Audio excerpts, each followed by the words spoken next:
All right, everyone, welcome to Jasper's History Facts. Well, today is March the 3rd, and on this day in 1918, the second of two treaties of Brest-Litovsk, which was between the Central Powers and the Soviet Union, was passed, or I guess signed, you could say. It's a better way of saying it.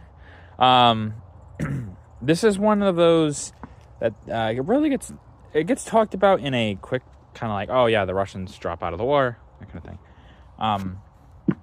But what is happening with the Russians is very much left to, you just learn about that later.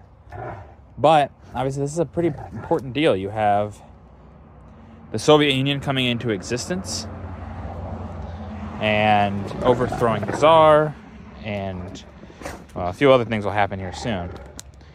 Interestingly enough, Russian allies during the First World War will launch an attack against the Soviet Union very quickly after it's the White Army. That's what it's called. It's trying to free the Tsar.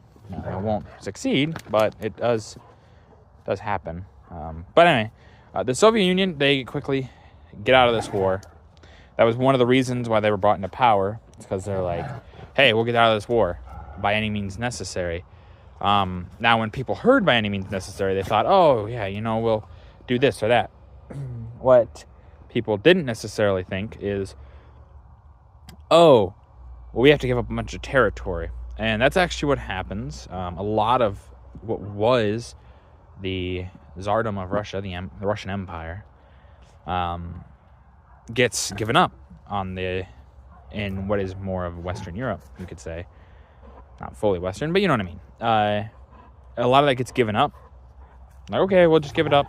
Later, they'll try to take it back, but they don't succeed. Well, they don't succeed until the Second World War, you could say. But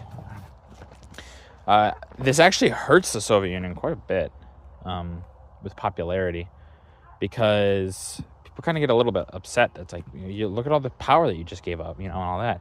People didn't want to be in the war, but people didn't want to be weak either. So it's like seen as weak. So it kind of hurts them. But to be fair, this was probably the best option. Give up territory, get out of the war, so that you can focus on internal things. It's probably the best thing the Soviet Union could have done at this time.